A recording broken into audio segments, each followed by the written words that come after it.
வணக்கம் மக்களே. வணக்கம் மக்களே. அதாவது ஒரு சந்தோஷமான வணக்கம், ஒரு சோகமான வணக்கம் வைக்கணும். ஒரு பக்கம் பாத்தீங்க அப்படின்னா விமன்ஸ் டீம் பாத்தீங்க அப்படின்னா சீறி பாஞ்சு புலிகளா வந்து பாஞ்சுக்கிட்டு இருக்காங்க. செகண்ட் டைம் எனக்கு தெரிஞ்சு இன்டூ வேர்ல்ட் கப் ஃபைனல்ஸ். எனக்கு தெரிஞ்சு இதுக்கு முன்னாடி 2017 தேர்ட் டைமா? ஓகே. ஸோ 2005 ஒரு வாட்டி. ஓகே. ஸோ அதுல இந்த டைம் பாத்தீங்க அப்படின்னா மைட்டி ஆஸ்திரேலியன்ஸை வந்து பீட் பண்ணி இம்பாசிபிள் சேஸா இருந்த ஒரு 330 சச்சத்தை வந்து சேஸ் பண்ணி இவங்க வந்து உள்ளார போயிருக்காங்க. அதை பத்தி நம்ம அடுத்தது பேசுவோம். பட் அதுக்கு முன்னாடி புலம்பல்கள், ஏன்டா என் வயிற்றுல வாங்கி கொட்டிக்கிறதுக்குனே வரீங்க அப்படின்ற மாதிரி நம்ம இந்தியன் மென்ஸ் டீம் பாத்தீங்க அப்படின்னா T20 second T20 versus Australia வந்து தோத்துருக்காங்க. ஃபர்ஸ்ட் T20 வந்து மழையால போயிடுச்சு. இப்போ அந்த T20ல ஏன் தோத்தாங்க அப்படின்றதுதான் வந்து இந்த விஷயத்த பேச போறோம். ஸோ ஸ்டார்ட் பண்ணுங்க. ஆப்வியஸ் ரீசன்ஸை வச்சு நீங்க ஸ்டார்ட் பண்ணுங்க, நான் அப்படியே கண்டினியூ பண்றேன். First and foremost reason vice captain Shubman Gill. அவருக்கு எதுக்கு அந்த விசின்ற ஒரு பட்டம் கொடுத்தீங்க? அவரை எதுக்கு இன்னும் டீம்ல பொருந்தா தன்மையா இருக்கும் போது அவரை நான் வந்து 3 ஃபார்மேட் கேப்டன் ஆக்க வேண்டான்ட்டு லைக் ரொம்ப திரிச்சு வைக்கிற மாதிரி இன்னும் ஏன் வச்சுக்கிட்டு இருக்கீங்கன்னு எனக்கு இப்பவும் புரியல. ஆல்ரெடி ஒரு சீரீஸ் அவர் பெருசா ஏசியா கப்ல ஒண்ணுமே அவர் பண்ணல, பெருசா எதுவுமே பண்ணல. மேக்சிமம் ஒரு 7 மேட்ச் நடந்ததுன்னு நினைக்கிறேன். 7 மேட்ச்ல ஒரு டோட்டலாவே ஒரு 40, ஒரு 30, ஒரு 20 தான் வச்சிருப்பாரு. இப்படிதான் ஆடிட்டு இருக்கிறாரு. பிளஸ் இங்க வந்தா ஃபர்ஸ்ட் மேட்ச் நல்ல டச்ல இருந்தாரு, ஓகே ப்ராமிசிங்கா தெரிஞ்சாரு, ஓகே இந்த சீரீஸ் பிக்கப் பண்ணிடுவாருன்னு பார்த்தா செகண்ட் மேட்ச் மறுபடியும் 10 பால்ல 5 ரன். அவர் வந்து எனக்கு தெரியல அவரு எப்படி அவரை வந்து நீங்க வந்து உள்ள திணிச்சுக்கிட்டு இருக்கீங்க. ஏன் அவரோட பெஸ்ட் பிளேயர் அந்த இடத்த ஃபில் பண்றதுக்கு இல்லையா? இல்ல இவரைதான் ஒத்த கால மண்டபத்தை உடனே புக் பண்ணுன்ற மாதிரி இருக்கீங்களே, என்ன ப்ராப்ளம் உங்களுக்கு? ஃபர்ஸ்ட் மேட்ச்ல என்னன்னா போத் சூரியகுமார் யாதவ் அண்ட் சுப்மன் கில் அடிச்சதுக்கு முக்கியமான காரணம் ஃபர்ஸ்ட் மேட்ச் வந்து ஓரளவுக்கு பேட்டிங் சப்போர்ட் பண்ணுச்சு. நல்ல பால் வந்து பேட்டிங் வந்துச்சு. நீ பார்த்தாலே தெரியும் சூரியகுமாருக்கு வந்து இந்த ஃபிளிக் ஷாட்ல ஈஸியா வந்துச்சு. பின்னாடி அடிக்கிறது, ஃபிளிக் அடிக்கிறது, ஸ்ட்ரெயிட்ல ஆடுறது நல்லா வந்துச்சு. சுப்மன் கில்லும் அதே மாதிரி ஆடினாரு. இந்த மேட்ச் கொஞ்சம் பால் இது வந்து ஆக்சுவலா ஃபாஸ்ட் பவுலர்ஸ்க்கு நல்லா சப்போர்ட் பண்ணக்கூடிய ஒரு பிச்சு. ஹேசல்வுட் எப்படி போட்டாரு, நேதன் எல்லிஸ் எப்படி போட்டாரு நம்ம நல்லாவே பார்த்தோம். சேவியர் பாட்லெட் எப்படி போட்டாரு பார்த்தோம். ஸோ அந்த மாதிரி கொஞ்சம் பால் லைட்டா இப்படி இம்மைய அளவுக்கு அசைஞ்சா கூட சுப்மன் கில்லுக்கும் சரி சூரியகுமார் யாதவுக்கும் சரி 2 பேருக்குமே ஆட வரல. முக்கியமா கில்லுக்கு அது வந்து இப்போன்னு கிடையாது, ஆரம்பத்துல இருந்து ஹீஸ் அ ஃபிளாட் ட்ராக் புள்ளி தான் அவரு. அவர் வந்து இங்கிலாந்துல நம்ம ஆடினதை நம்ம பார்த்திருக்கோம். மோஸ்ட்லி பார்த்தா அப்படின்னா இந்த 200 அடிச்ச பிச்லாம் பார்த்தா அப்படின்னா நிறைய பேட்டிங்க்கு சப்போர்ட் பண்ணக்கூடிய ஒரு பிச்சு. அவர் வந்து என்ன சொல்ல டேலண்ட் இல்லாத பிளேயர்லாம் கண்டிப்பா கிடையவே. ஆனா நீ சொன்ன மாதிரி அவரை விட அதிக டேலண்ட் இருக்கு. ஜெய்ஸ்வாலா இருக்கட்டும், இன்னொரு பக்கம் சாய் சுதர்ஷனா இருக்கட்டும், இந்த மாதிரி நிறைய பேர் வந்து வெயிட் பண்ணிட்டு இருக்காங்க. ஏன் சஞ்சு சாம்சனே இவரு ஒரு ஆள் இருக்கிறதுக்காக உள்ளார இருக்கணும்ன்றதுக்காக சஞ்சு சாம்சன் நீ என்ன பண்ண நம்பர் 5ல போட்டேன். அவர் இப்ப நம்பர் 3ல இறக்கி விட்டு அடுத்த பிரச்சனை அதுக்கு அப்பமா வருவோம். அவர் தூக்கி நம்பர் 5ல போட்டேன். ஸோ இவரோட பிளேஸ்ல பார்த்தா அப்படின்னா இவர் ஒரு வந்து ஈஸி விக்கெட் இவர் ஆப்போனன்ட் டீமுக்கு. ஸோ இவருக்கு பதிலாக சஞ்சு சாம்சன் ஆட வேண்டியது அவர் தூக்கி பின்னாடி போட்டாச்சு. ஸோ அப்ப நம்பர் 5ல ஆக்சுவலா ஆட வேண்டிய ஒரு பிளேயர் அவர் ஆட முடியல. இப்போ ஒரு ரிங்கு சிங் மாதிரி ஒரு பிளேயர், ஒரு ஜிதேஷ் சர்மா மாதிரி ஒரு பிளேயர், அந்த மாதிரி பிளேயரால நம்பர் 5ல வந்து ஆக்சுவல் பிளேஸ்ல ஆட முடியல. சஞ்சு சாம்சன் அவர் வந்து கஷ்டப்பட்டு அடாப்ட் பண்ணிக்கிட்டு இருக்காரு நம்பர் 5ல. ஆனா he's not a natural number 5 player. So அப்படி இருக்கிறப்ப ஏன் இவ்வளவு கஷ்டப்பட்டு அவளை உள்ளார திரிச்சு இது வந்து என்ன ஆயிடுது, நம்ம வந்து சுப்மன் கில்ல வந்து திட்டுறோம், சுப்மன் கில் விளையாட மாட்டாரு அப்படின்னு. இது சப்போஸ் இவர் ஒரு normal player, is not vice captain, is not captain அப்படின்னா நார்மலா கிரிட்டிசைஸ் பண்ணிட்டு விட்டுருப்போம். இது என்ன ஆயிடுது, சுப்மன் கில்லுக்குமே இது ஒரு பிரஷர் தான். அவர் ஓடிஐ கேப்டன்சி தூக்கி கொடுத்துட்டீங்க, டக்குன்னு டெஸ்ட் கேப்டன்சியும் டக்குன்னு தூக்கி கொடுத்துட்டீங்க. ஓகே டெஸ்ட்ல கூட வேற யாருமே இல்லப்பா, விராட் கோலிக்கு அப்புறம் ரோஹித் சர்மாக்கு அப்புறம் வேற யாருமே இல்ல, சரி நீங்க இவருக்கு கொடுத்துட்டீங்கன்றது பிரச்சனை கிடையாது. ஆனா ஓடிஐல நல்லா விளையாண்டுட்டு இருக்க கேப்டன் வந்து புடுங்கி அந்த கேப்டன்சிக்கு விட்டு கொடுத்துட்டீங்க. T20ல தேவையே இல்லாம சூரியகுமார் யாதவ் அண்ட் சுப்மன் கில் 2 பேருமே ஃபார்ம்ல இல்லாத 2 பிளேயர்ஸ் வந்து நீங்க வந்து கேப்டன் அண்ட் வைஸ் கேப்டன்ல வச்சிருக்கீங்க. ஆஸ் பெர் கம்பீர் வேர்ட்ஸ் பாத்தீங்க அப்படின்னா நம்பர் 11 ஃபர்ஸ்ட் செலக்ட் பண்ணுங்க, அதுக்கப்புறம் வந்து கேப்டன் வைஸ் கேப்டன் செலக்ட் பண்ணுங்கன்ற மாதிரி தான் அவரே சொல்லியிருப்பாரு. ஆனா இப்போ வந்து அதுக்கு அப்படியே ஆப்போசிட்டா நடந்துகிட்டு இருக்காரு. சோ அதுதான் வந்து ஃபர்ஸ்ட் பிரச்சனை. அடுத்த பிரச்சனை வந்துட்டு பொசிஷன் மாத்தி விட்டது. அதான் சஞ்சு சாம்சன் 5 டவுன்ல அவர் ஏசியா கப்ல நல்லா தான் ஆடிட்டு இருந்தாரு. 3 டவுனுக்கு மேல அவர் நல்லா தான் ஆடிட்டு இருந்தாரு. அதே பொசிஷனை கண்டினியூ பண்ண விட்டுருக்கலாம். லைக் நீங்க வேர்ல்டு கப்புக்கு இன்னும் எனக்கு ஹார்டா ஒரு 9 months to 10 months தான் இருக்குது. அடுத்த அக்டோபர் என்னமோ எனக்கு தெரிஞ்சு ஆரம்பிச்சிரும்னு நினைக்கிறேன். அப்படி இந்த 10 months 11 monthsல நீ எவ்வளவு காம்பினேஷன் போட்டு பார்க்க முடியும்? இப்ப இருந்தே நீ ஒருத்தர் ரோல் இதுதான் அப்படின்னு சொல்லிட்டு அவனுக்கு பிராக்டிஸ் பண்ணாதான் அவன் இதுக்கப்புறம் ஓகே நான் என் ரோல் இதுதான், வேர்ல்டு கப் நான் உள்ள ஆடுறேன்னா நான் இந்த இடத்துலதான் ஆடுவேன், சோ அதுக்கேற்ற மாதிரி நான் பேட்டிங் ப்ரிப்பேர் பண்ணிக்கணும்ட்டு அவன் ஆடுவான்.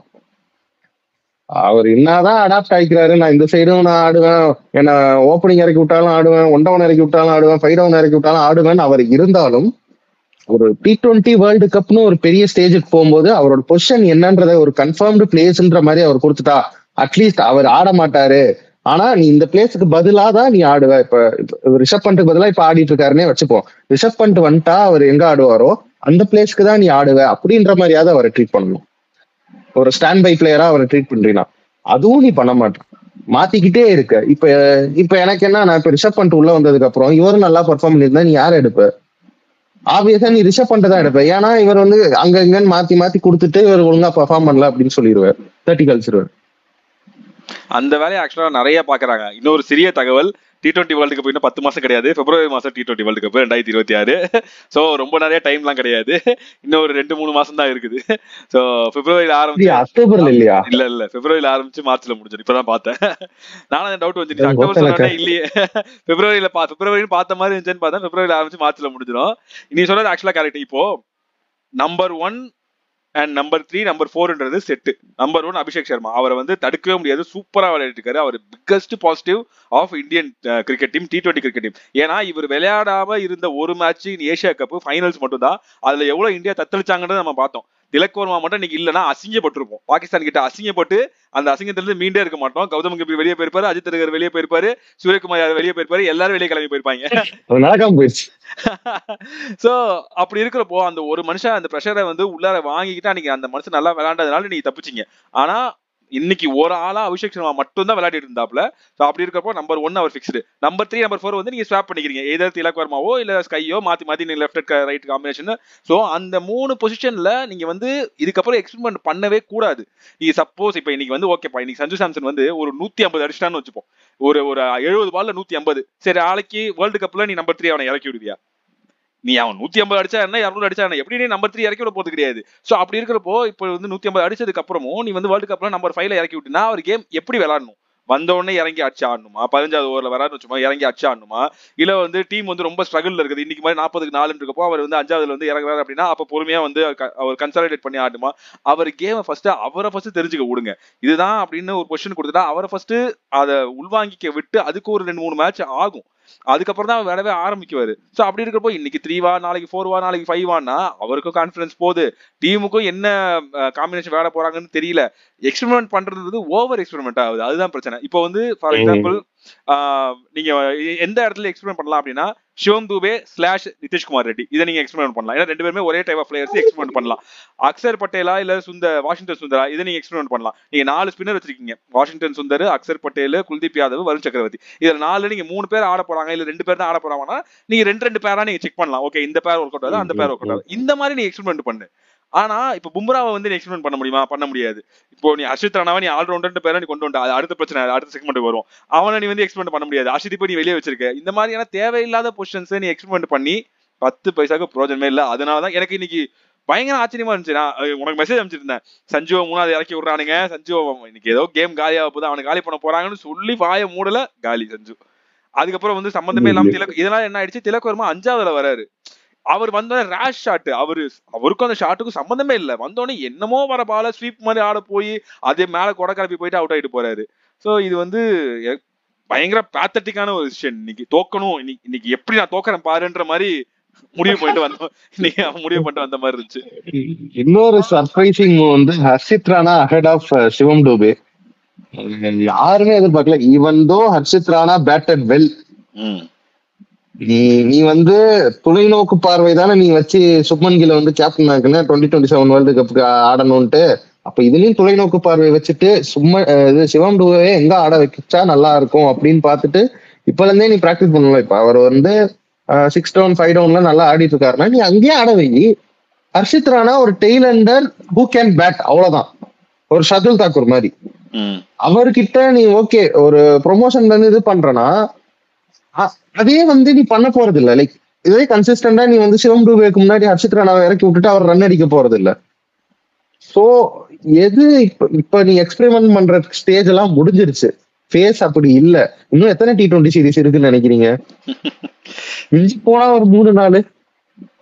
இந்த 4 சீரீஸ்ல நீ என்ன எக்ஸ்பெரிமெண்ட் பண்ணுவ? எக்ஸ்பெரிமெண்ட் பண்றதை விட்டுட்டு நீங்க சொன்ன மாதிரி அந்த 11 காம்பினேஷனை எப்படி எடுத்துட்டு வரலாம், இப்ப அக்ஷரா வாஷிங்டன் சுந்தரா அவங்க 2 பேருக்கு நீ வேணா எக்ஸ்பெரிமெண்ட் பண்ணி பார்க்கலாம். அதே மாதிரி ஹர்ஷ்தீப்பா ஹர்ஷித் ராணாவா இப்படி வேணா எக்ஸ்பெரிமெண்ட் பண்ணி பார்க்கலாம். ஆனா நீ number 1 T20I bowler, highest wicket taker in T20I format for India, அப்படிப்பட்ட ஒரு பவுலரை நீ பெஞ்ச்ல உட்கார வச்சிருக்க. எனக்கு என்ன நீ பண்ணிக்கிட்டு இருக்க ஒண்ணுமே புரியல. இந்த சைடு வந்தா அதே மாதிரி நீங்க சொன்ன மாதிரி என்கேஆர் அண்ட் சிவம் டூபே. ஏன்னா ஆப்வியஸா இவர் உள்ள வந்துருவாரு, ஹர்திக் பாண்டியா உள்ள வந்துருவாரு T20 வேர்ல்டு கப். சோ ஏதோ ஒரு ஆல்ரவுண்டர் தான் நீ எடுக்க போற, ஏதோ சிவம் டூபே ஆர் என்கேஆர்.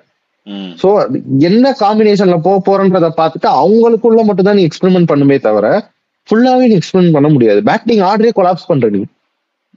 இது சூரியகுமார் யாதவோட டெசிஷனா இல்ல கௌதம் கம்பீரோட டெசிஷனான்னு தெரியல. யாரோட டெசிஷனா இருந்தாலும் இது ஒரு மட்டித்தனமான ஒரு டெசிஷன். அதாவது எப்படி சொல்றது, ஒரு நமீபியா, ஒரு அசோசியேட் கண்ட்ரிஸ் மாதிரியான ஒரு கிரிக்கெட் ஆடுற கண்ட்ரிஸ் கூட இந்த லூஸ்தனத்தை பண்ண மாட்டானுங்க. ஹர்ஷித் ராணா பண்றதுன்னா அதப்பா பண்றானுங்க, அப்படின்ற மாதிரி பண்றானுங்க.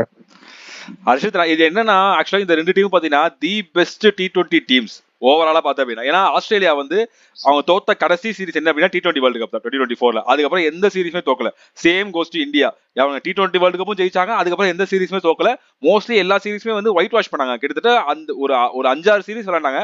2-3 மேட்ச் தான் வந்து ஆஸ்திரேலியா அண்ட் இந்தியா தோத்துருக்காங்க. 2-3 மேட்ச் தான் இத்தனை சீரிஸ்லேயே. ஸோ அப்படி இருக்கப்போ நம்ம காம்படிஷன் பயங்கரமா இருக்கும்னு யோசிக்கிறப்போ ஹர்ஷித் ராணா வந்து ஆஸ் அ இண்டிவிஜுவல் பிளேயரா பேட்டிங் ஆட முடியும்னு காமிச்சிட்டார்.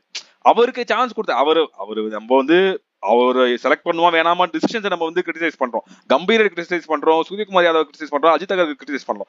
பட் ஹர்ஷித் ராணாவை பெருசா கிரிட்டிசைஸ் பண்ணல. இன் டர்ம்ஸ் ஆஃப் பேட்டிங் இன்னைக்கு வந்து அவருக்கு கான்ஃபிடன்ஸ் கிடைச்சிருச்சு, என்னால 20-25 ரன் அடிக்க முடியும் அப்படின்றத அவர் தெரிஞ்சுக்கிட்டாரு. ஆனா அவர் பண்ண பெரிய தப்பு என்ன தெரியுமா, அவர் ஆடின அந்த 25-30 ரன்ல நீ பார்த்த அப்படின்னா அபிஷேக் சர்மாவுக்கு ஸ்ட்ரைக்கே கொடுக்கல. அதுதான் பெரிய பிரச்சனை. அந்த மனுஷன் 200 ஸ்ட்ரைக்கர்ல ஆடிட்டு இருக்கான், 22 பால்ல 50 அடிச்சுக்கிட்டு இருக்கான். அவனுக்கு நீ வந்து ஒரு ஸ்ட்ரைக்கு கூட நீ கொடுக்கவே இல்லை. எனக்கு அது கமெண்ட்ரியிலே வந்து பயங்கரமா கோவப்பட்டு இருக்காங்க. இப்ப அபிஷேக் சர்மா பயங்கர டென்ஷன்ல இருப்பாரு, கோவத்துல இருப்பாரு அப்படின்னு அவங்க சொல்லிக்கிட்டு இருக்காங்க. சோ அப்படி இருக்கிறப்போ அவரோட ரிதம் கெட்டு போயிடுச்சு. ஆனா அந்த மனுஷன் வந்து அவருக்கு எப்படி ஆடணும்னு தெரிஞ்சதுனால நிறைய டைம் பார்த்தேன் அப்படின்னா ஒரு நல்ல பேட்ஸ்மேன் ஃப்ளோவா ஆடிட்டு இருக்கவருக்கு ஒரு 10 பால் வந்து ஸ்ட்ரைக்கே கிடைக்காம இருந்துச்சு அப்படின்னா அடுத்தது ஆட போறப்ப டக்குன்னு அவுட் ஆயிடுவாங்க. அவங்களுக்கு அந்த ஃப்ளோ டக்குன்னு கெட்டு போயிடும். அதனால தான் பார்த்தீங்கன்னா ஒரு கோலி மாதிரி ஒரு பிளேயர், ரோஹித் மாதிரி பிளேயர் எல்லாம் பார்த்தா அப்படின்னா சிங்கிள்ஸ் ரொட்டேட் பண்ணிட்டே இருப்பாங்க. ஸோ ஒருத்தருக்கு வந்து ஸ்ட்ரைக்கே கிடைக்காம ரொம்ப நேரம் இருக்க மாட்டாங்க. பட் அந்த தப்பு தான் இன்னைக்கு வந்து ஹர்ஷித் ராணா பண்ணாரு. அவர் அவுட் ஆயிட்டு போனதுக்கு அப்புறம் தான் அபிஷேக் சர்மா வந்து ஃப்ரீ ஃப்ளோவா ஆட ஆரம்பிச்சாரு. ஸோ அந்த ஒரு பிரச்சனை பண்ணாரு. பிளஸ் அதுக்கப்புறம் சிவம் துபேக்கு எப்படி இப்ப நான் என்ன ஆடணும், இப்ப நான் அச்சு ஆடணுமா இல்ல டொக்கு வச்சு ஆடணுமான்னு தெரியாம அவர் டொக்கு வைக்க போனாரு, எஜ் வாங்கிட்டு போயிடுச்சு. அவரோட இப்போ இதே 25 பால் துபை கிடைச்சது அப்படின்னா அவர் மேபி 25 பாலுக்கு 28 கூட அடிச்சிருக்கட்டும். ஆனா அடுத்த 5 பால்ல அவரால் 2-3 சிக்ஸ் அடிக்க முடியும், பெரிய சிக்ஸஸ் அடிக்க முடியும், அவரால் கன்வெர்ட் பண்ண முடியும். He can do it. இதே T20 வேர்ல்டு கப்லயே காமிச்சிருக்காரு அவர். ஸோ அப்படி இருக்கிறப்போ அவரோட பிளேஸை நீங்க வேஸ்ட் பண்றீங்க. எனக்கு அதுதான் சுத்தமா புரியல. நீ ஹர்ஷித் ராணாவுக்கு நீ எவ்வளவு வந்து தாராளமா பண்ணி கொடுப்பா, நீ அதெல்லாம் வந்து இதெல்லாம் கடவுளுக்கே அடுக்காதுன்ற மாதிரி தான் இருக்குது. நீ என்ன அநியாயம் பண்ண முடியுமோ பண்ணிட்ட. அங்க அடிச்சா, ஆனா அதே ஹர்ஷித் ராணா 30 அடிச்சதை 30 ரன் இங்க கொடுத்துட்டான். பவுலிங்ல வந்து 2 ஓவர்லயும் கொடுத்துட்டு போயிட்டான். அந்த வச்சு பண்ணி கொடுத்துட்டு போயிட்டான். 2 ஓவர்லயே 27 அப்படின்ற மாதிரி கொடுத்துட்டு போயிட்டாப்ல. இத்தனைக்கும் ஃபாஸ்ட் பவுலிங் அசிஸ்டன்ஸ் இருக்கிற ஒரு பிச்சில் பும்ரா அண்ட் ஹர்ஷித் ராணா எவ்வளவு மட்டமா போட்டாங்கன்னு நம்ம பார்த்தோம். ஏன் அப்படின்னா இது வந்து பீடாக சொல்லிட்டு இருந்தாப்ல, இங்க வந்து ஷார்ட் பாலா போட்டா ஆஸ்திரேலியன்ஸ் தூக்கி அடிப்பாங்க. ஆனா ஹர்ஷதீப் சிங் தான் ஃபுல்லர் லென்த்ல போட்டு ஸ்விங் பண்ண முடியாது. அவரால் ஃபுல்லர் லென்த் போட்டு எடுப்பாங்க. ஷார்ட் பால் பெருசா போடாம நிறைய யாக்கர்ஸ் லென்த்ல போடுவாரு, நிறைய ஃபுல்லர் லென்த்ல போட்டு ஸ்விங் பண்ணுவாரு. சோ அந்த மாதிரி நல்ல லென்த் போடக்கூடிய ஒரு பவுலரை, நம்பர் 1 T20 பவுலரை நீங்க வந்து உள்ளார்த்திக்கு வச்சுக்கிட்டு உங்களால ஜெயிக்கவே முடியாது. அவரோட சாபம் உங்களுக்கு சும்மாவே விடாதுடா.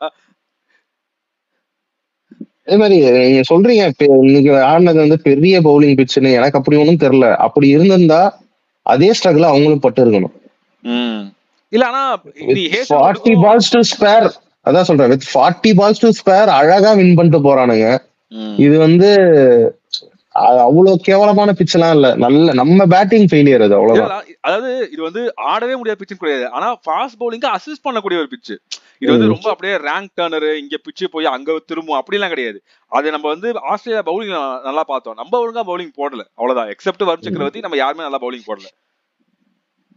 நடுவில் வேற ஒரு இது சொல்ற மைண்ட் கேம் ஆடினாங்க. அவரு டிம் டேவிட் வந்து அப்படியே பால் போட வரும்போது ஸ்ட்ரைக் இன்சைடு போனாரு, அடுத்த பால் போட மாதிரி வரும்ட்டு வருண் சக்கரவர்த்தி இப்படி போனாரு. இன்னைக்கு இன்னொரு விஷயம், இன்னைக்கு வந்து குல்தீப் யாதவ் ஆட வச்சது மிகப்பெரிய தப்பு. அவங்க இதுல எத்தனை ஸ்பின்னர் ஆனாங்க? ஒரே ஒரு ஸ்பின்னர் தான் ஆனாங்க. அதுவும் 10வது ஓவருக்கு அப்புறம் தான் கூட்டு வந்தாங்க. கூனமேன 10வது ஓவருக்கு கூட்டு வந்தாங்க. இங்க பார்த்தா அப்படின்னா ஒரு 5வது 6வது ஓவர்ல நீ குல்தீப் கூட்டு வந்தா, குல்தீப் வந்து ஷார்ட்டா போடக்கூடிய ஒரு ஆளு. அவர் தூக்கி போடுவாரு இல்ல ஷார்ட்டா போடுவாரு. அவனுங்க வச்சு புழக்கிறானுங்க. ஒண்ணு இங்க இதுக்கப்புறம் என்ன பண்ணுவேன்? குல்தீப்புக்கு சான்ஸ் கொடுத்தேன், ஒழுங்கா பண்ணல, நான் தூக்குறேன்னு தூக்கிடுவேன். So deserving. இப்ப என்ன பண்ற, குல்தீப் யாதவ் சம்பந்தமே இல்லாத பிச்சில ஆட வைக்கிற. ஹர்ஷ்தீப் சிங்கா 5 மேட்ச் சீரிஸ் இருந்துச்சு அப்படின்னா 4 மேட்ச் விட்டுட்டு கடைசி மேட்ச்ல ஆட வைக்கிற. அந்த மனுஷனுக்கு என்ன தோணும்? ஹர்ஷ்தீப் என்ன, நான் இப்ப என்ன பண்ணணும், என்ன ட்ரை பண்ணணும், இப்ப நான் என்ன ரிஸ்கே எடுக்காம பவுலிங் போட்டணும், 4 ஓவருக்கு 25 கொடுக்கணும் அப்படின்ற மாதிரி அவருடைய ஃபுல் ஸ்ட்ரென்த்துக்கு அவர் போடவே மாட்டாரு. சோ அப்படி இருக்கிறப்போ நீ அந்த மாதிரி ஒரு டேலண்டட் பிளேயரை எதுக்கு அவர் அப்புறம் கஷ்டப்பட்டு T20ல நம்பர் 1 பவுலரா ஆகிறாரு? எதுக்கு IPL பெர்ஃபார்ம் பண்றாரு அவ்வளவு கஷ்டப்பட்டு? பஞ்சாப் கிங்ஸ் வந்து ஒண்ணுமே இல்லாத டீம், அவங்க மொத்த டீமே ஃபெயிலியர் ஆயிட்டு இவர் மட்டும் நல்லா போட்டுக்கிட்டு இருப்பாரு. எதுக்கு அவர் கஷ்டப்பட்டு பவுலிங் போடணும்? ஸோ இதெல்லாம் தான் ஏகப்பட்ட கேள்வி வந்துட்டு இருக்கு. இவனுங்க திருந்த மாட்டானுங்க மாமா அப்படின்ற மாதிரி தான் இருக்குது. இவனுக்கு T20 வேர்ல்ட் கப் நான் சொல்றேன், வாங்கணும், அடி வாங்கணும். இந்த வேர்ல்டு கப் உனக்கு அடிக்க கூடாது. இது இவனுக்கு பண்றதுக்கே அடிக்க கூடாது. இது ஒரு பக்கம் இருந்துச்சுன்னா சொன்ன மாதிரி அபிஷேக் சர்மா, வருண் சக்கரவர்த்தி தான் வந்து இன்னைக்கு வந்து 2 பெரிய பாசிட்டிவா இருந்துச்சு. இன்னொரு பக்கம் ஆஸ்திரேலியா வந்து பேட்டிங் திமிரா ஆடினானுங்க. ஹர்ஷித் ராணா விட்டீங்க, அவரும் பாசிட்டிவ் தான். நீங்க பேட்டிங் நான் சொன்னேன், அவருக்கு பர்சனலா அவருக்கு கான்ஃபிடன்ஸ் பயங்கரமா கிடைச்சிருக்கு. என்னால 20-25 கான்ட்ரிபியூட் பண்ண முடியும்ன்றத கான்ஃபிடன்ஸ் அவருக்கு பயங்கரமா கிடைச்சிருக்கும். அதுக்கு கூட இது வந்து இதுக்கு முன்னாடியே மேட்ச்லயே என்னமோ ஏசியா கப்லயா ஏதோ வந்து 2 6 அடிச்சாரு. அவர் கடைசியா வந்து பெரிய 6 அடிச்சாரு. இதுக்கு முன்னாடி கேம்ல ஒன்டேல நினைக்கிறேன். ஒன்டேல தான் 23 ரன். அவருக்கு கான்ஃபிடன்ஸ் அவர் பயங்கரமா பில்டப் ஆயிட்டு இருக்குது. அது ஒன்றும் பிரச்சனை கிடையாது. அவருக்கு பர்சனல் லெவல்ல ஆஸ் அ பிளேயரா பார்த்தா அவருக்கு கான்ஃபிடன்ஸ் இருக்குது. ஸோ ஹீஸ் என்ன சொல்ல பெர்ஃபார்மிங் குட் அப்படின்னு தான் சொல்லணும். இன்னொரு பக்கம் ஆஸ்திரேலியா வந்து அப்படின்னா பேட்டிங் ரொம்ப திமிரா ஆடினாங்க. ஃபர்ஸ்ட் 2 பேரும் ஹெட்டும் பைசனுமே முடிச்சிட்டாங்க. அவங்க 2 பேருமே மேட்சை முடிச்சிட்டானுங்க. அதுக்கப்புறம் வர்றவனா ரொம்ப ஜாலியா திமிரா தூக்கி அடிச்சிட்டு இருந்தானுங்க. எதுவுமே கவலைப்படவே இல்லை. ஸோ அது பேட்டிங்ல ஒன்றும் பெருசா அவங்க இல்லை. பவுலிங்ல ஹேசல்வுட் என்னமா பவுலிங் ஐயப்பா, என்ன bowling! 4 over 13 run 3 wicket, crystal clear. அப்படி மாதிரி லைக் ப்ரெசிஷன் அண்ட் எக்ஸிகியூஷன் வந்து அவ்வளோ கிறிஸ்டல் கிளியரா இருந்துச்சு, அவ்வளோ ப்ரிசைஸா இருந்தது. இப்படிதாண்டா போட முடிஞ்சா அடிச்சுக்கடான்ற மாதிரி போட்டாப்ல இன்னைக்கு. அது சூரியகுமார் யாதவுக்கு வந்த பால் எல்லாம் பாத்தீங்கன்னா எப்போ ஒண்ணு அப்படி பேட்டை வைக்கிறதுக்குள்ள கச்சக்குன்னு வாங்கிட்டு போச்சு. அந்த மாதிரி பால் அதெல்லாம் சூப்பரா. சுப்மன் கில்லுக்கு வெரி ஃபர்ஸ்ட் பால் ஒரு LBW, அது வந்து மிஸ்ஸிங் லெக்ன்றதுனால, மிஸ்ஸிங் ஸ்டம்ப்ஸ்ன்றதுனால போச்சு. அதுக்கப்புறம் கேட்ச், அதே அவர் பவுலிங்ல தான் கேட்ச் வந்துச்சு. இன்னொரு பால் வந்துட்டு ஒரு மீம்ல பார்த்தேன், bro things he's Rohit Sharma அப்படின்ட்டு ஒரு பால புல்லடிக்க போனா ஹெல்மெட்லயே வாங்க. ஆமா அது ஹேசல்வுட் பயங்கரமா போட்டாரு. அது கூட ஹெல்ப் பண்ற மாதிரி சேவியர் பட்லட் ஒரு பக்கம், இன்னொரு பக்கம் வந்து நேதன் எல்லிஸ் ஒரு பக்கம். சோ எல்லாருமே கம்பைன்டா வந்து நல்லா பவுலிங் நல்லா போட்டாங்கண்ணே. அதுதான் அவங்களோட பாசிட்டிவாவே அமைஞ்சது. லைக் ஒருத்தர் இப்ப ஹேசல்வுட் மட்டும் தான் நல்லா போடுவான், எல்லிஸ் அண்ட் பிராட்லெட் வந்து சுமாரா தான் போடுவாங்கன்னு இல்லாம போடுற எல்லாருமே நல்லா போட்டாங்க. இது இல்லாம உள்ளார வந்து பென் வாஷஸ் இருக்கான், அவன் ஒரு பக்கம் வெயிட் பண்ணிட்டு இருக்கான். அவனும் நல்லா போடுவான், நல்லா பேட்டிங் ஆடுவாப்ல. சோ நல்ல டீம் இருக்கு உங்களுக்கு. நல்ல இப்ப ஸ்டார்க் மாதிரி ஒரு பவுலர் வந்து ரிட்டையர் ஆனதுன்றது இவங்க வந்து அடுத்த பவுலர்ஸ் வச்சு நல்லா மேட்ச் பண்றாங்க. நல்ல அடுத்த ஜெனரேஷனை வச்சு நல்லா மேட்ச் பண்றாங்க. So Australia very well performed. அவங்க they deserve to win, they earned the victory தான் சொல்லணும். ஸோ இதுதான் வந்து மென்ஸ் டீமை பத்தி இன்னைக்கு எங்களுடைய புலம்பல்கள். இன்னொரு பக்கம் வந்து சந்தோஷமான ஒரு விஷயத்த பேசுவோம், women's team Australia versus India. இன்னொரு பக்கம் பாத்தீங்கன்னா சவுத் ஆப்பிரிக்கா பத்தி கொஞ்சம் பேசுறோம். ஸோ ஃபர்ஸ்ட் நம்ம இந்தியன் டீமை பத்தி பேசலாம். ஜெமீமா, இந்த ஜெமீமா இந்த பேர் தான் ஃபுல்லா கேட்டுக்கிட்டே இருக்கு. இன்னொரு பக்கம் ஹர்மன்பிரீத் கேப்டன், இன்னொரு பக்கம் கேப்டன்சி இன்னிங்ஸ் ஹர்மன்பிரீத் 2009 இருந்து ஆடிட்டு இருக்காங்க. கிட்டத்தட்ட 16 வருஷமா ஆடிக்கிட்டு இருக்காங்க. நிறைய கஷ்டம். இதுல வந்து நான் நேர்ல உமன்ஸ் கிரிக்கெட் பார்த்தது கிடையாது, பட் வந்து நிறைய மீம்ஸ் மூலமா நிறைய ரீல்ஸ்ல கேள்விப்படுறது என்ன, மென்ஸ் கிரிக்கெட் பாத்திருக்கேன். நேர்ல மென்ஸ் கிரிக்கெட் பாத்திருக்கேன். நேர்லனா லைவா பார்த்தது இல்ல, ரீல்ஸ்ல பாக்குறேன் நான் சொல்றேன். நேர்ல நான் எந்த கிரிக்கெட்டுமே பார்த்தது இல்லங்க நானு. எப்படின்னா நிறைய ரீல்ஸ்ல மீம்ஸ் எல்லாம் பாக்குறப்போ நிறைய அசிங்கப்பட்டிருக்காங்க. ஹர்மன்பிரீத் வந்து ஏன் கேப்டனா இருக்காங்க, அவங்கள வெளியே தள்ளுங்க அப்படின்னு நிறைய அசிங்கப்பட்டிருக்காங்க, அவமானப்பட்டிருக்காங்க, நிறைய கேள்விகள் வந்திருக்கு அவங்களுக்கு அப்படின்னு. பட் அவங்களுக்கு இருக்கிற அந்த ஒரு கிரிட்டு, ஜெயிச்சாங்கன்ற அந்த வெறி வந்து இன்னைக்கு தெரிஞ்சுது. ஜெயிச்சதுக்கு அப்புறம் அவங்க பயங்கரமா கத்தி கோச்சை வந்து பயங்கரமா அவங்க கத்துனதுன்னா அப்படி இருந்துச்சு. பிளஸ் ஜெமீமா வந்து அவ்வளவு டயர்ட் ஆகி ஆனாலுமே நான் நிப்பேன், என் விக்கெட்டை நீ முடிஞ்சா எடுத்துக்கன்ற மாதிரி. பிளஸ் அவங்களுக்கு லக்கும் இருந்துச்சு. அஃப்கோர்ஸ் கேட்சஸ் மிஸ் ஆச்சு, பட் அவங்களுக்கு அது ஷீ டிசர்வ்ட் இட். ஈஸி கேட்சஸ். ஆமா, ஆஸ்திரேலியன் டீம்லாம் அதை டிராப் பண்ணுமான்னு நினைச்சு கூட பார்த்தது இல்ல, அந்த மாதிரியான கேச்சஸ். ரொம்ப திமிரா இருந்தாங்க. 330 ரொம்ப திமிரா இருந்தாங்க. அதுவும் ஒரு இதுதான். இன்னொரு பக்கம் சொல்றாங்க, என்னைக்கு மிச்சல் மார்ஷ் வந்து இது மேல மிச்சல் மார்ஷ் கப்பு மேல காலை வச்சு கப்பு மேல கால வச்சியோ, அன்னைக்கு புடிச்சதுடா அந்த சனி அப்படின்ற மாதிரி. அதுக்கப்புறம் எல்லா நாக் அவுட் மேட்ச்லயும் நீங்க வெளியே போயிட்டு இருக்கீங்கன்ற மாதிரி. பட் அது ஒரு பக்கம். பட் இன்னைக்கு சொல்லுங்க ஜெமீமா அண்ட் இந்தியன் டீமோட பெர்ஃபார்மன்ஸ். நான் ஓப்பனா சொல்லணும்னா லீக் மேட்ச் வந்து நான் பாத்துக்கிட்டு இருக்கேன். World cup, women's world cup league மேட்ச்ல இந்த சப்ப டீம்லாம் இருக்குல்ல, பாகிஸ்தான் பாகிஸ்தான் சப்ப டீம் தான் எது அதுல அப்படின்ற மாதிரி இருந்துச்சு. பாகிஸ்தான், பங்களாதேஷ், ஸ்ரீலங்கா, இன்னொரு ஒரு டீம் இருக்குமே, நியூசிலாண்டா. அதான் இந்த 3 டீம் தான் சப்போர்ட் டீம். இந்த 3 டீம் தான் சூப்பரா பெர்ஃபார்ம் பண்ணாங்க, அழகா பெர்ஃபார்ம் பண்ணி சூப்பரா வின் பண்ணாங்க. மத்த இப்ப நாக் அவுட் ஸ்டேஜஸ்க்குள்ள வந்தாங்கல்ல, இந்தியா தவிர மிச்சம் 3 டீம் கிட்டயுமே அடி வாங்கினாங்க. அதுவும் க்ளோஸ் மார்ஜின்ல, ரொம்ப ரொம்ப க்ளோஸ் மார்ஜின்ல. அதெல்லாம் ஈஸியா ஜெயிக்க வேண்டிய மேட்ச். சவுத் ஆப்பிரிக்கா கூட விட்டதும் ரொம்ப ஈஸியா ஜெயிக்க வேண்டிய மேட்ச். இங்கிலாந்து கூட ரொம்ப ஈஸியா ஜெயிக்க வேண்டிய மேட்ச். ஏன்னா அது வந்து ரன் பால் தான் இருந்துச்சு. கடைசியில அடிக்க ஆள் இல்லாம அப்படியே தோத்தது. ரிச்சா கோஷ் அந்த சவுத் ஆப்பிரிக்கா மேட்ச் நினைக்கிறேன் 94 ரன் அடிச்சிருப்பாங்க. அதாவது ஒரு மேட்ச்லயும் ஒரு ஆள் ஸ்டாண்ட் அவுட் பண்ணி அடிச்சிட்டு இருந்தாங்க. ஆனா இந்த அதான் அவங்க சொன்ன மாதிரி அந்த ஒரு கிராசிங் த லைன் அப்படின்னு இருக்குல்ல, கிட்ட வரைக்கும் வந்துடுறாங்க, அப்படியே விட்டுறாங்க. இந்த மாதிரிதான் போயிட்டு இருந்தது. சோ நியூசிலாந்து கூட ஜெயிச்சாதான் அவங்க உள்ளன்ற மாதிரி இருந்தது. நியூசிலாந்து கூட ஜெயிச்சுட்டானுங்க எப்படியோ.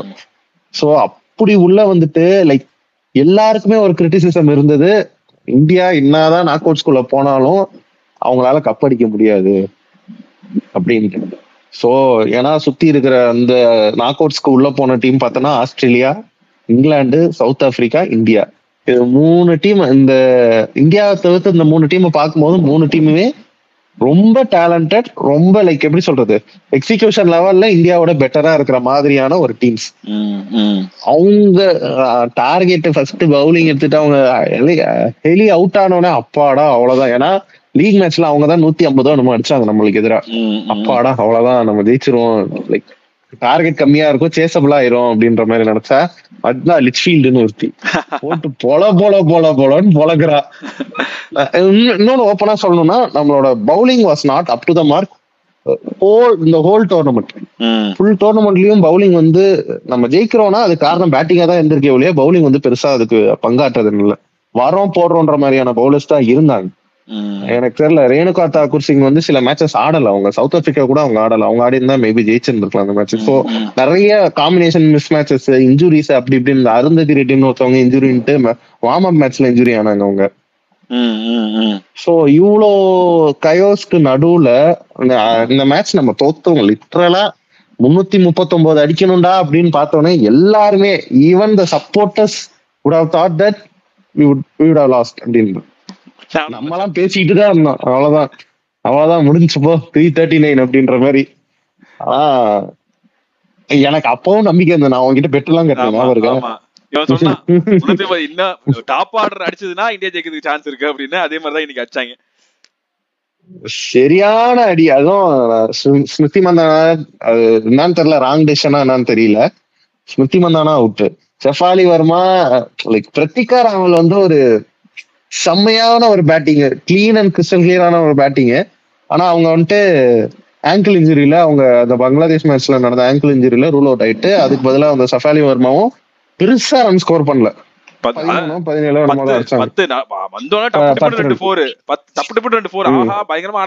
அவங்க கிட்ட அந்த கேப்பபிலிட்டி இருக்கு. அதான் ஷெஃபாலி வர்மா கிட்ட அந்த கேப்பபிலிட்டி இருக்கு. பட் கன்வெர்ட் பண்ணிட்டு போல, அவங்க அந்த எல்பிடபிள்யூல ஸ்டக் ஆயிட்டாங்க.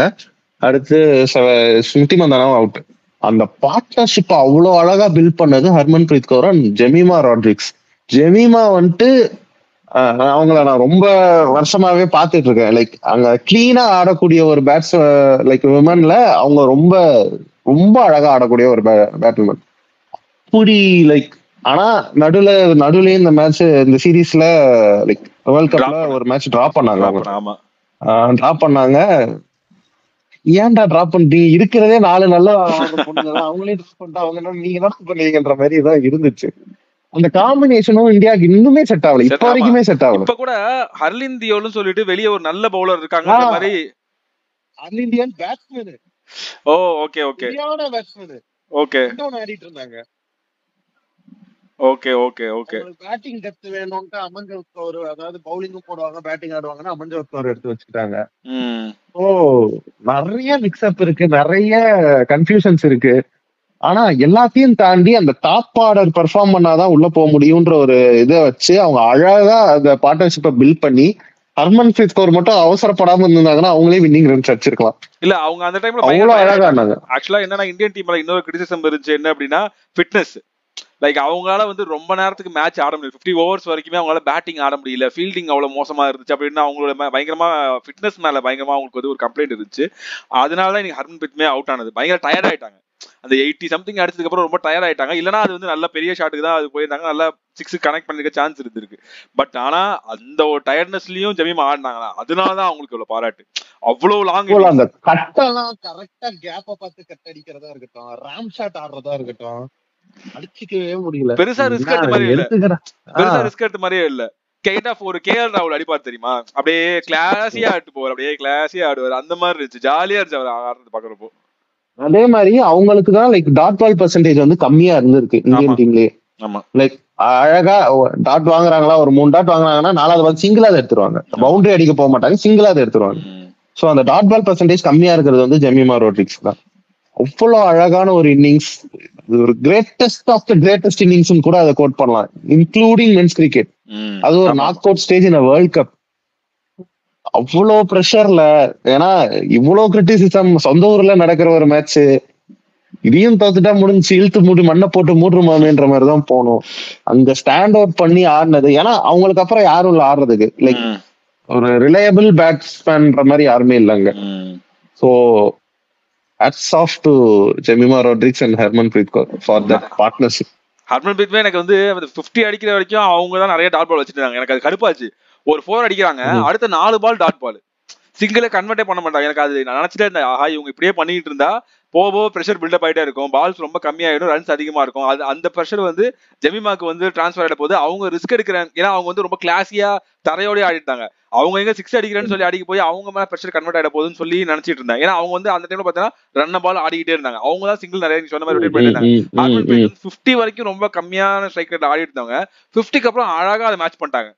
சார் அவுட் ஆறப்போ ரொம்ப கம்மியான இல்ல பால்ஸ், கிட்டத்தட்ட 100 ஸ்ட்ரைக் ரேட்ல தான் அவங்க அவுட் ஆனாங்க. சோ அது சூப்பரா இருந்துச்சு. அதுக்கப்புறம் வந்த தீப்தி சர்மா டப்பு டிப்புன்னு ஒரு 2 4, அதுக்கப்புறம் வந்த 2-3 பேட்டர்ஸ்மே பார்த்தா அப்படின்னா டப்பு டிப்பு ரிச்சாகோஸோட அந்த 6 தான் அப்பாடா, அந்த ரன் பால் கொண்டு வந்தது அந்த 6 தான். ஆமா, அவங்க வர்றப்போ எப்படி தெரியுமா, கிட்டத்தட்ட ஹர்திக் பாண்டியா ஒரு திமிரு இருக்கும் தெரியுமா, என்னடா மேட்சை வச்சுட்டு சும்மா வச்சு எடுத்தியா ஒரே சோறுக்குன்ற மாதிரி வந்து டப்பு ஒரு 4 ஒரு 6 அவங்க மட்டும் அடிச்சு மூடி தள்ளிட்டு போயிட்டே இருந்தாங்க. சும்மா இது கடைசி பால் வரைக்கும் எல்லாம் கிடையாது, 2 ஓவர் ஸ்பேர்ல அடிக்கிற மாதிரின்ற மாதிரி அடிச்சு முடிச்சுட்டு போயிட்டே இருந்தாங்க.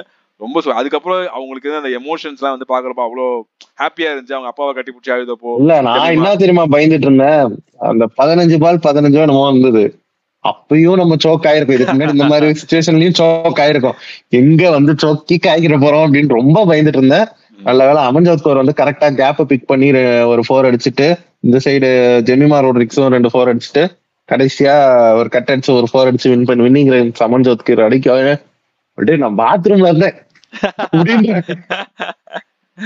சோ இந்த பக்கம் இந்தியன் டீம் ஒரு பக்கம் பயமா விளையாடுறாங்க. இது ஈக்குவலா பார்த்தோமே சவுத் ஆப்பிரிக்கா, அதாவது எல்லாருமே மோஸ்ட்லி எனக்கு தெரிஞ்சு ப்ரெடிக்ட் பண்ணவங்க என்ன பண்ணிருப்பாங்கன்னா இங்கிலாந்து வர்சஸ் ஆஸ்திரேலியா தான் வரப்போகுது ஃபைனல்ஸ் அப்படின்னு நிறைய பேர் ப்ரெடிக்ட் பண்ணிருப்பாங்க. ஏன்னா தே ஆர் தி 2 ஜெயண்ட்ஸ். அந்த டைம்ல இருந்தே எனக்கு தெரிஞ்சு உமன்ஸ் பீடாக் சேனல் நிறைய பாத்துருக்கேன். அந்த டைம்ல இருந்தே ஆஸ்திரேலியா, அதுக்கப்புறம் இங்கிலாந்து தான், அதுக்கப்புறம் எந்த டீமுமே இருக்காது, நல்ல டீமே கிடையாது. இப்போதான் கொஞ்சம் அவங்க லெவல் அப் பண்ணி இந்தியா மாதிரி சவுத் ஆப்பிரிக்கா மாதிரி டீம்லாம் கொஞ்சம் மேல வந்திருக்காங்க.